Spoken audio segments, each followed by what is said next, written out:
আসসালামু আলাইকুম এভরিওয়ান, আশা করি তোমরা সবাই ভালো আছো। তো আজকে হলো আমার হাজবেন্ডের বার্থডে, তো ওর জন্য আজকে কি কি করা হইতেছে ছোটখাটো বিষয়, কোনো গিফটও আনিনি। তো বাসায় ভাবলাম যে পায়েস বানিয়ে দিই, আর আপু ওইদিকে কেক বানাইতেছে। তো ভাবলাম যে তোমাদের সাথে ছোট্ট একটা ব্লগ শেয়ার করি। এইদিকে আপু কেক বানাইতেছে, আর রাস্তা তার ছেলের জন্য একটা গিফট তৈরি করতেছে।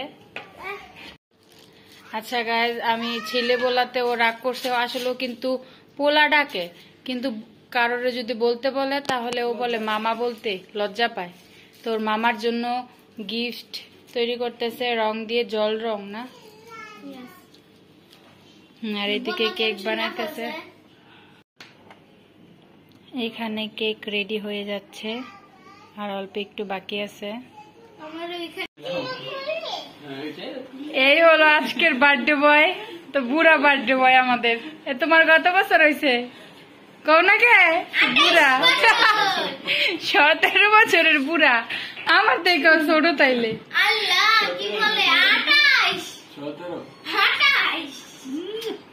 27 শেষ 28। আর আমাদের যখন বিয়ে হয়েছিল তখন ওর বয়স ছিল 22 বছর, আর এখন হয়েছে 28।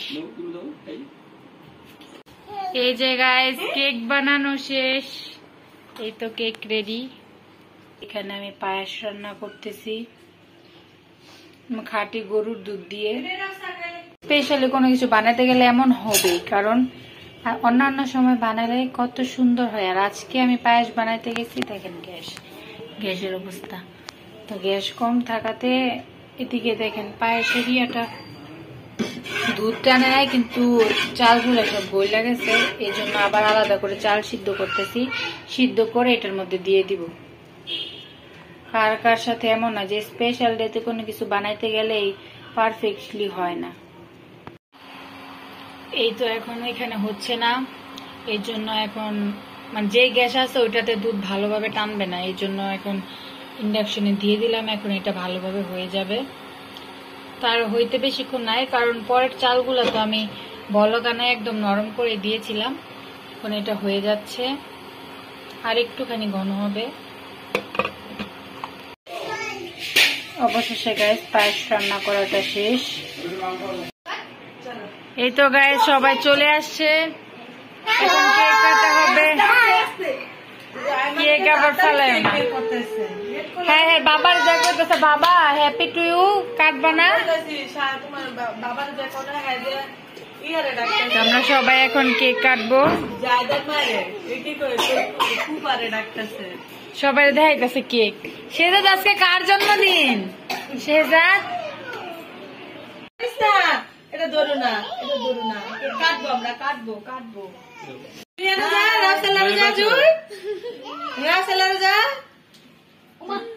আমার ছেলেও আমার মতো ব্লগার হয়ে যাচ্ছে, ক্যামেরা দেখলে হাই দেওয়া শুরু করে।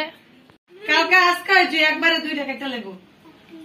Happy birthday to you, happy birthday to you, happy birthday, happy birthday, happy. সে যাতে গেলে সবার মুখের দিকে তাকাইতেছে আর হাসতেছে।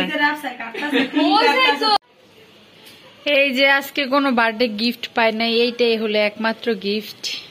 আর আমরা কেউ কোনো গিফট দেই নাই, আমার কাছে টাকা নাই, এই জন্য আমি গিফট দেই নাই। আর এই গিফটটা দিছে তার ভাগ্নি। তো কেমন হয়েছে তোমরা সবাই কমেন্ট করে জানাও। তো আজকের ভিডিওটা এই পর্যন্ত, সবাই ভালো থাকবে, আল্লাহ হাফেজ।